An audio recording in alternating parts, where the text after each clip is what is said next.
Bonsoir et bienvenue dans ce journal largement consacré à la menace de pénurie d'énergie. Il reste quelques mois pour se préparer au possible manque de gaz et d'électricité. Nous verrons que les Suisses ont entendu l'appel hier du Conseil fédéral. Guy Parmelin les invitait à constituer rapidement des réserves de combustible. Eh bien, aujourd'hui déjà, les commandes affluent chez les fournisseurs. Comment en est-on arrivé à cette potentielle pénurie? Nous posons la question des responsabilités politiques avec Pierre Nebel, notamment à Berne. Et puis, au chapitre des solutions, nous serons dans la centrale hydroélectrique de Nant-de-Drance. Elle entre en fonction demain. Ça tombe plutôt bien. C'est une sorte de batterie géante qui aidera à stabiliser le réseau électrique. Pendant ce temps, le Conseil fédéral tentait, lui, d'oublier les soucis à sa traditionnelle excursion de l'été. Une visite très aquatique sur le cours chahuté des chutes du Rhin à Schaffhouse. 8 ans de prison ferme, c'est la peine infligée à un motard des Hells Angels aujourd'hui à Berne. Un verdict rendu dans un climat de tension croissante en Suisse entre bandes de motards rivales. Nous verrons le désarroi des élus de ces villages valaisans qui tentent en vain de faire évacuer des décharges illégales. Voitures, déchets en tout genre s'entassent parfois durant des années. Enfin, à la veille du départ du Tour de France, nous serons à Copenhague, capitale danoise, d'où les cyclistes s'élanceront demain. Le Tour qui tente de se prémunir contre la menace d'une reprise du Covid. C'est une page spéciale consacrée à l'énergie. Beaucoup de Suisses ont découvert hier que le gaz et l'électricité pourraient être rationnés l'hiver prochain. Le Conseil fédéral a appelé les entreprises et les particuliers à se préparer à une possible pénurie. Guy Parmelin invitait même à constituer des réserves de combustible le plus rapidement possible. Un appel qui a été rapidement suivi des faits. C'est le reportage de Gabriel Devecq, Pierre Nebel et Léandre Dugan. Aujourd'hui, le téléphone n'arrête pas de sonner dans cette entreprise neuchâteloise de livraison de mazout. Tout le monde veut faire le plein de sa citerne et puis c'est vrai que c'est impressionnant parce qu'entre hier et aujourd'hui, on a vendu 10 fois plus de mazout que hier, simplement. Donc ça a été fois 10. Des coups de fil liés aux propos tenus hier par Guy Parmelin. Si tout le monde attend l'automne pour faire le plein, les entreprises, bicombustibles, les particuliers, nous aurons tout simplement un problème de logistique. Dans cette entreprise horticole, le gaz est la source d'énergie principale. S'il venait à être coupé, une solution de secours existe. C'est une chaudière qui est bicombustible, c'est-à-dire qu'on peut chauffer à partir de gaz ou un mazout. Il y a juste un petit bouton à tourner ici et on passe du gaz au mazout. C'est ce qu'on risque de devoir faire. Je ne l'espère pas parce que voilà, on a d'autres installations qui ne fonctionnent qu'au gaz et du coup, ces installations seront complètement à l'arrêt. Dans l'immédiat, ce patron ne compte cependant pas remplir sa cuve de mazout. Ce serait bien, mais on ne va pas le faire parce que le prix de l'énergie étant tel aujourd'hui qu'avec des coûts aussi élevés, ça ne vaut pas la peine de produire. Il se limiterait alors à la vente de fleurs importées. Le Conseil fédéral a décidé que les privés et les services essentiels devraient être les derniers à subir des interruptions de gaz. L'industrie serait la première à faire les frais d'une pénurie, ce qui n'est pas du goût de son association fêtière. Je suis d'avis que tout le monde doit faire un effort. Dans l'industrie, nous devrons en faire encore plus, mais les ménages ont aussi un potentiel. Dans une telle situation, tout le monde doit être mis à contribution. En attendant, les propriétaires privés qui le peuvent font le plein. Le client complète, il remplit sa citerne et puis là il fait le plein, puis maintenant il sait qu'il est tranquille pour 2 ans. Pour Pascal Jeanneret, c'est déjà une citerne de moins à remplir cet automne. Alors Pascal Jeanneret, il faut qu'on voit avec vous ce qu'on peut faire concrètement pour réduire nos consommations d'énergie. Parlons d'abord du gaz. L'essentiel pour le gaz, ça sera cet hiver, parce que c'est l'hiver que la consommation est de loin la plus importante en Suisse. L'hiver prochain, on pourra déjà compter avec une économie de 20% de gaz en transférant la consommation vers le mazout. C'est une chance, c'est en préparation. Sinon, eh bien, ça sera des économies de chauffage. 1 degré de moins au thermostat, ça fait 6% d'économie de carburant. 2 degrés 12%. On peut aussi restreindre les zones de chauffage dans les immeubles ou alors consommer moins d'eau chaude. Donc d'abord, ça sera de la sensibilisation de la part des autorités. Puis si le risque de pénurie se vérifie, eh bien, la Confédération pourra exiger un contingentement du gaz. Et là, les derniers rationnés sur la liste, eh bien, ça sera les ménages et les services publics indispensables. Et on l'a vu, ça va créer des débats parce que les entreprises ne sont pas d'accord avec cet ordre. Effectivement, on a vu que ça commence les débats, Pascal. Au niveau de l'électricité, comment on fera ? Eh bien, pareil, là, il y aura des appels si besoin, à la réduction de la consommation. On voit que le potentiel, eh bien, c'est surtout à la cuisine et dans la lessive, où il y a de la capacité d'économie. Les appareils électroniques également, pas mal de potentiel, un petit peu moins dans l'éclairage. Et puis tous ces autres usages et les parties communes des immeubles, pas mal de capacité d'économie. Alors si ça devient critique, la Confédération pourrait interdire certaines applications. Ça, la liste n'est pas encore publique. Elle est en train d'être préparée par la Confédération. Et puis là aussi, on pourrait contingenter les grands consommateurs. Donc là encore, les entreprises, eh bien, elles seraient rationnées.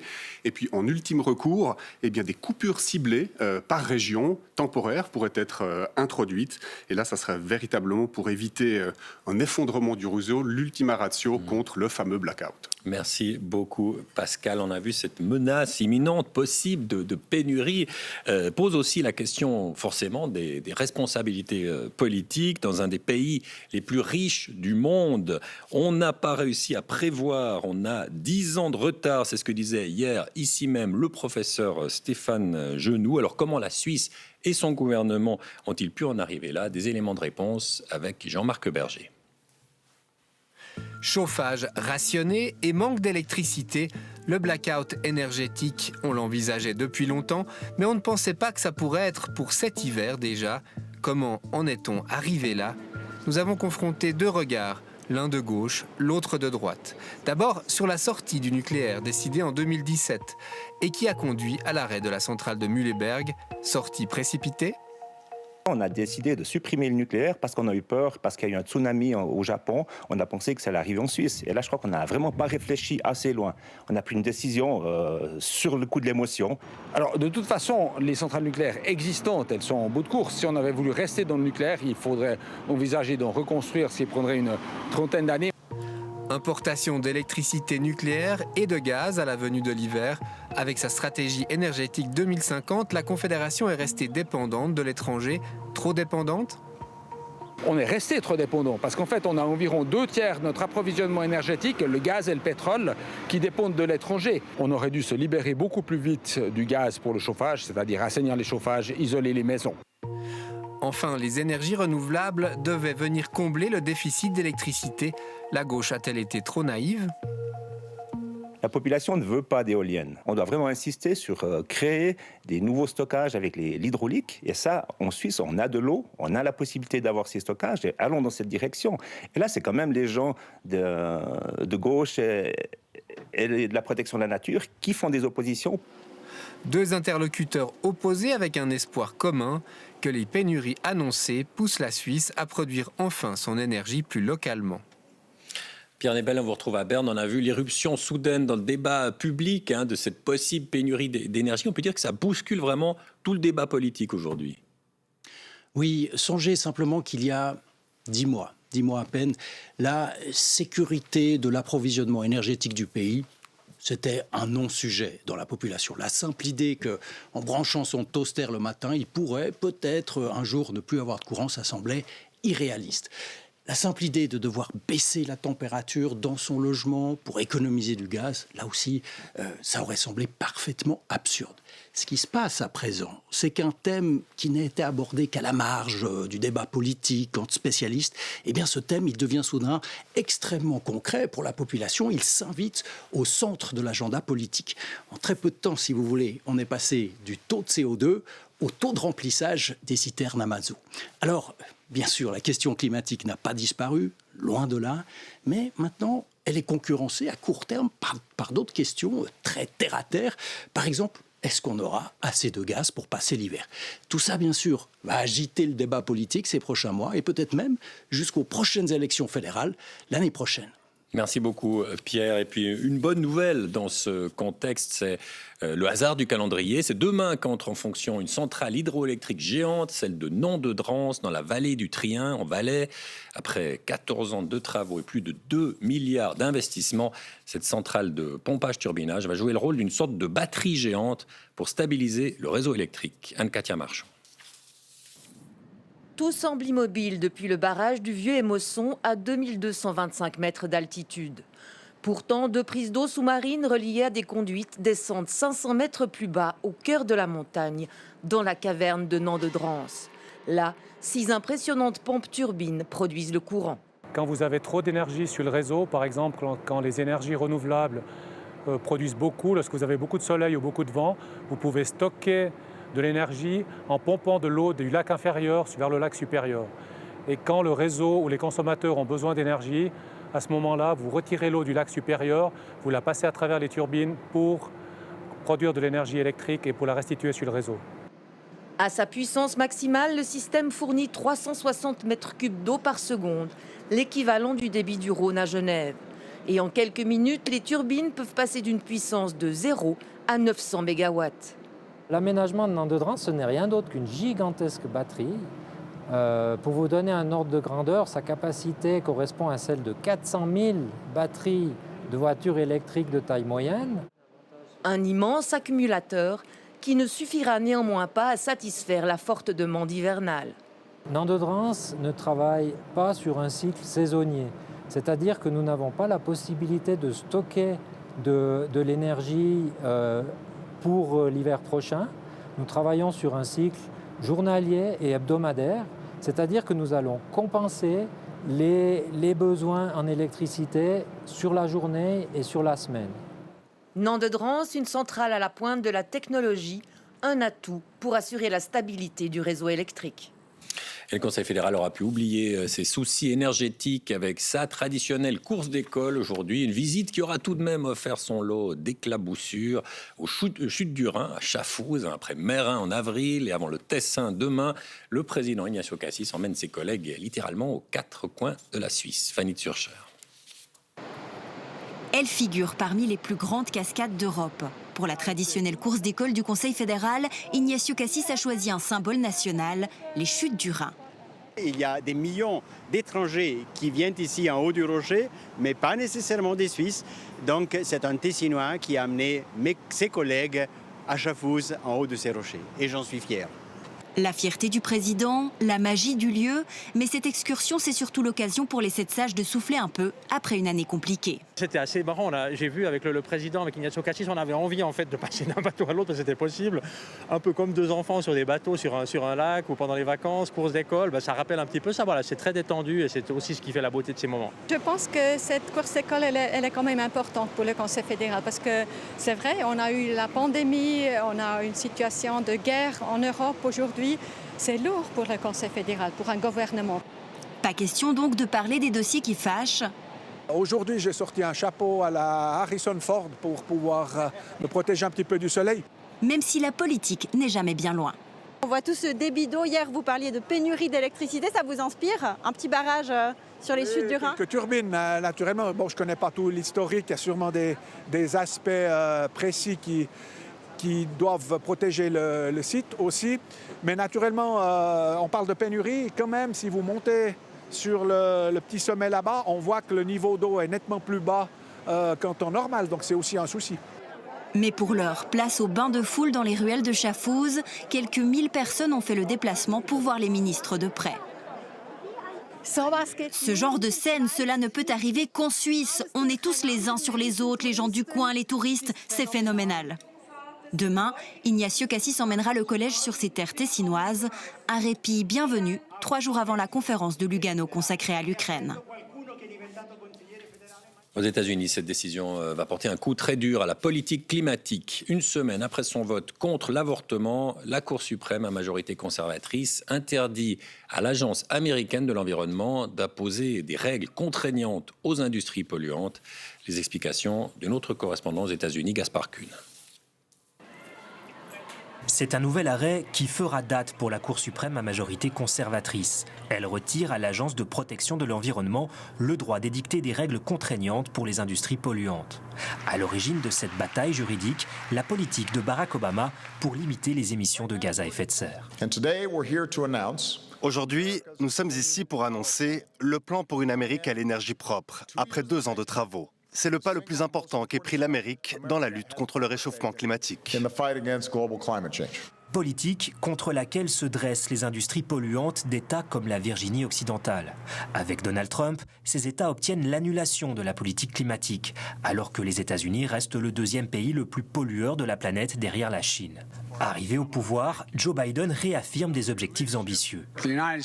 Les États-Unis s'engagent dans la voie pour réduire de moitié les émissions de gaz à effet de serre d'ici 2030.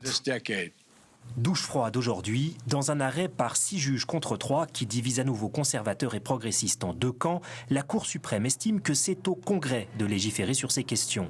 Le Congrès où les démocrates sont affaiblis par une courte majorité.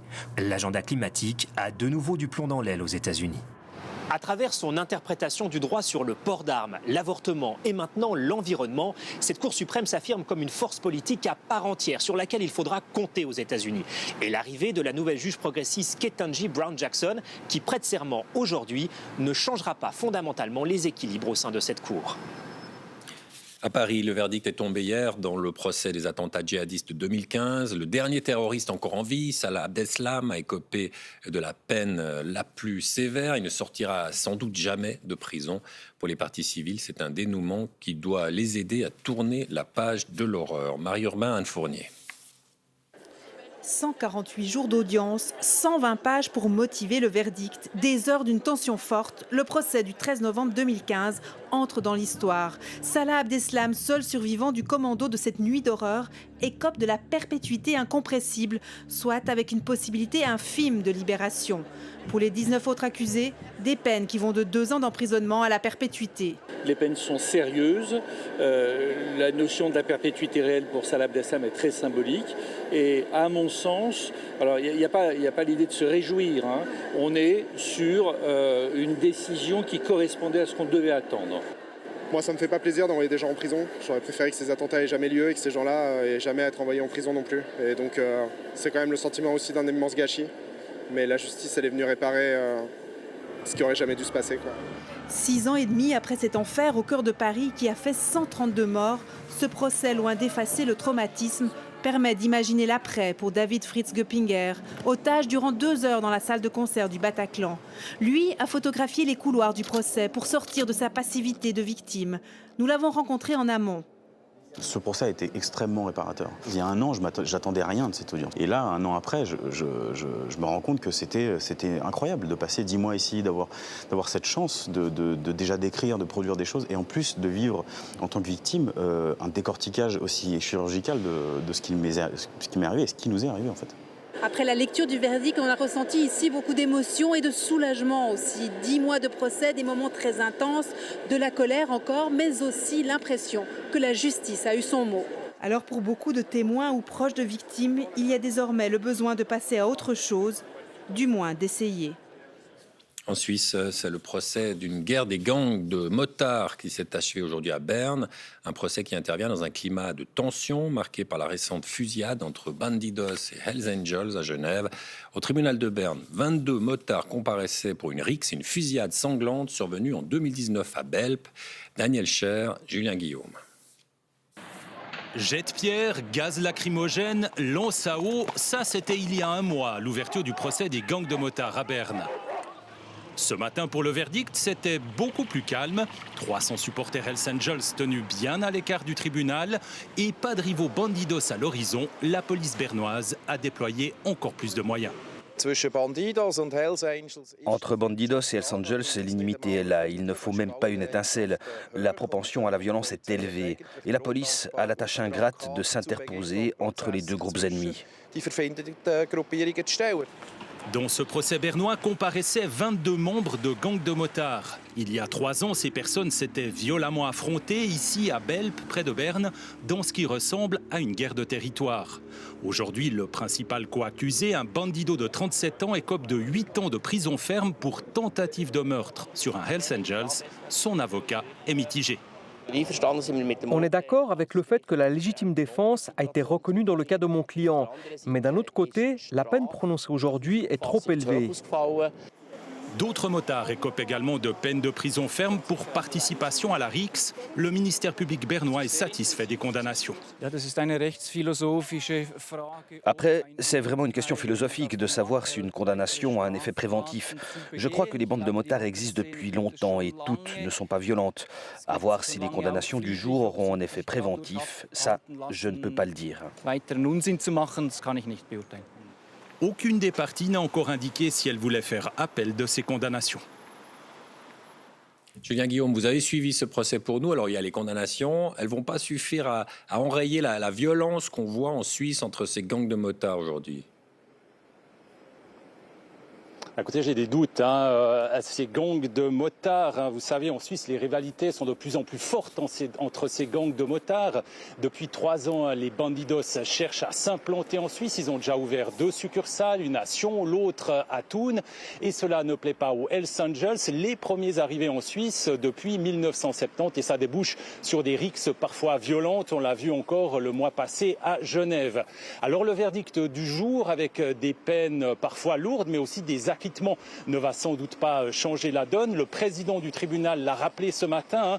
Dans leur monde, ces gangs de motards vivent souvent en dessus de la loi. On l'a d'ailleurs vu à la sortie du tribunal. Plusieurs d'entre eux, plusieurs condamnés, n'avaient pas l'air d'avoir reçu un électrochoc sur la tête. Merci beaucoup, Julien.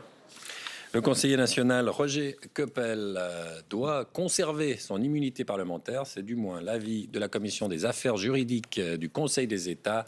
La commission du Conseil national maintenant devra à nouveau se prononcer. Roger Coppel, élu UDC et patron de l'hebdomadaire de droite Weltwoche, est soupçonné d'avoir rendu public des documents confidentiels issus d'une commission parlementaire. On va entendre maintenant le témoignage difficile d'une femme victime de violences domestiques. À Genève, ce genre d'infraction représente désormais plus de la moitié des cas de violences dénoncés à la justice. Le canton présentait ces chiffres aujourd'hui. Camille Rivollet. Pendant plusieurs années, Eva a subi un mari violent. Depuis avril, elle est hébergée dans ce foyer. Au début, tout était rose, tout était bien. Je croyais que c'était l'homme idéal, c'était l'homme parfait pour moi. Ça a commencé par des rabaissements, des humiliations, des insultes et il me criait dessus tout le temps. Après les violences psychologiques, très vite, la violence physique arrive. Il m'a dit, est-ce que tu peux me préparer quelque chose à manger? J'ai faim, je lui ai dit, attends, je m'occupe de l'enfant. Il a commencé à crier, je lui disais de se calmer, mais il ne voulait pas. Après ça, il m'a étranglé sur le canapé jusqu'à ce que je m'évanouisse. Les épisodes violents deviennent de plus en plus réguliers. Je me disais que ça allait lui passer, que c'était temporaire, mais je me suis trompée carrément. Une énième dispute pousse Eva à fuir. Sur le palier, une voisine est témoin de la violence. Elle appelle la police et met fin au calvaire d'Eva. C'est grâce à elle que j'ai eu le courage de parler, de dire toute la vérité. Comme elle, 26 femmes sont accueillies ici. Au foyer d'Arabelle, les demandes d'hébergement sont très nombreuses, tous les 3 jours. La réalité, elle est toujours à peu près constante, c'est-à-dire qu'on a énormément de demandes, on a énormément de travail, et puis on ne peut pas répondre à toutes les demandes. Pour les professionnels, la prévention est essentielle, car plus les situations sont prises en charge tôt, et moins elles risquent de dégénérer. Quand il y a des disputes dans votre couple, solutionnez-vous le conflit avec beaucoup de difficultés, une certaine difficulté, aucune difficulté. Vous voyez bien que c'est vraiment ce genre de questions, les premières surtout, c'est pour identifier dès les violences verbales et psychologiques. On n'a pas encore compris peut-être que ce qu'on vit dans notre couple, c'est déjà de la violence. À Genève, 82% des victimes de violences domestiques sont des femmes.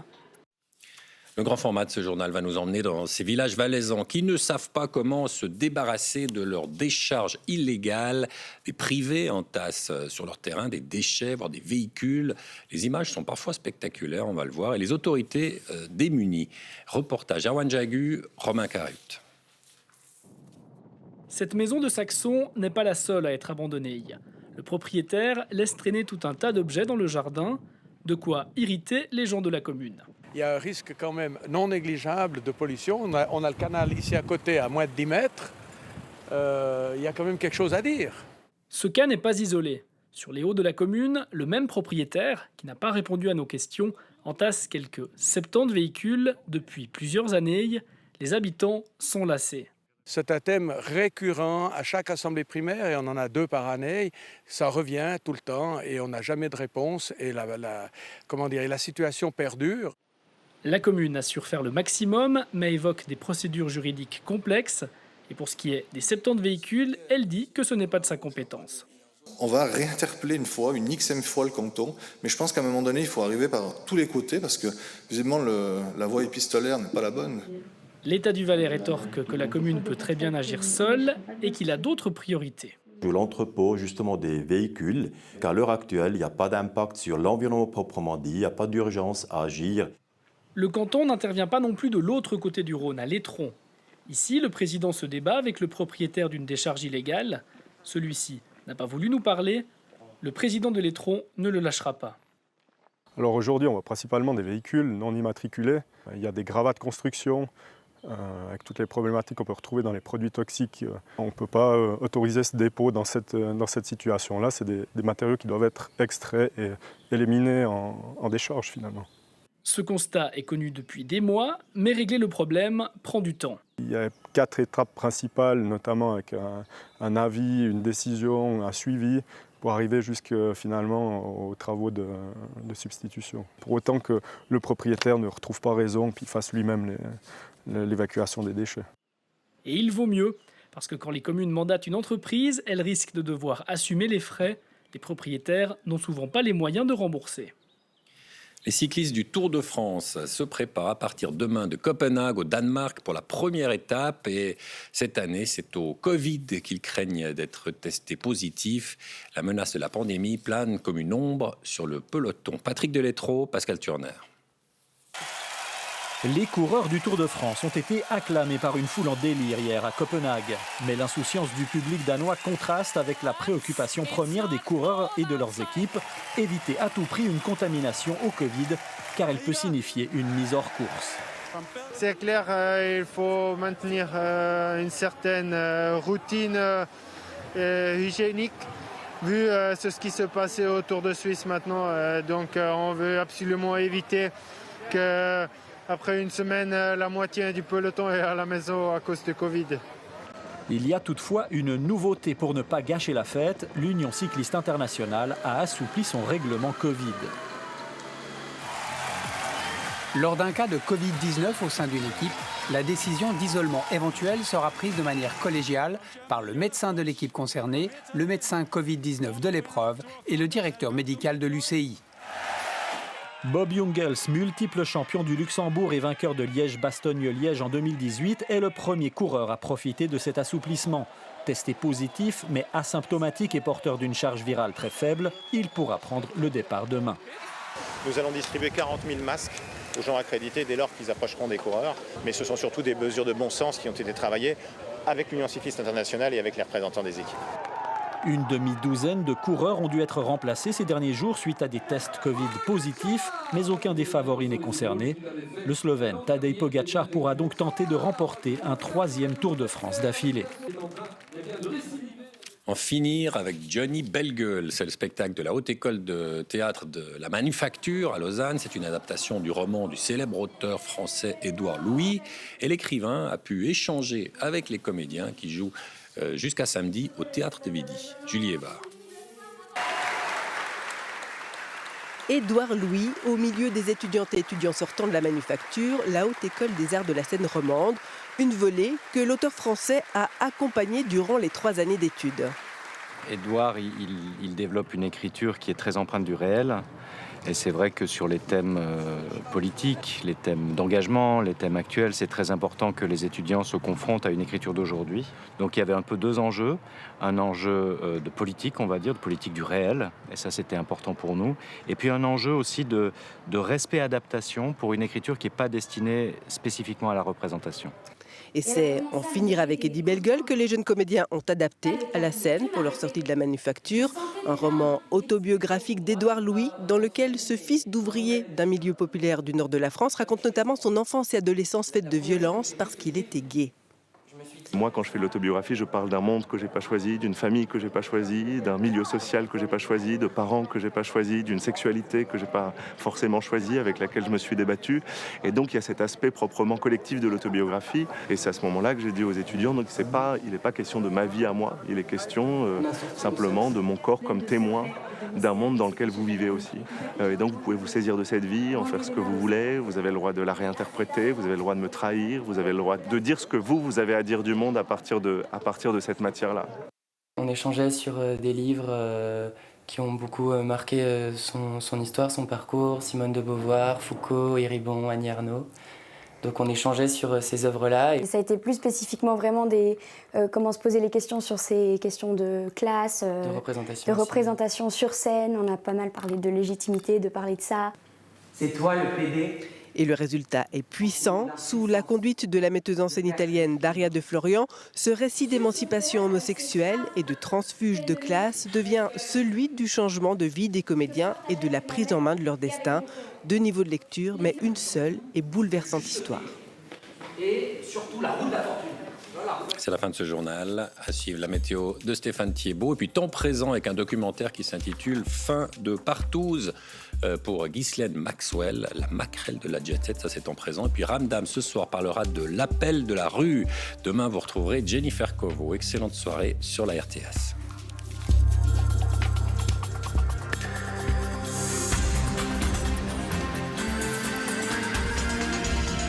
Suivez l'information en continu sur RTS Info.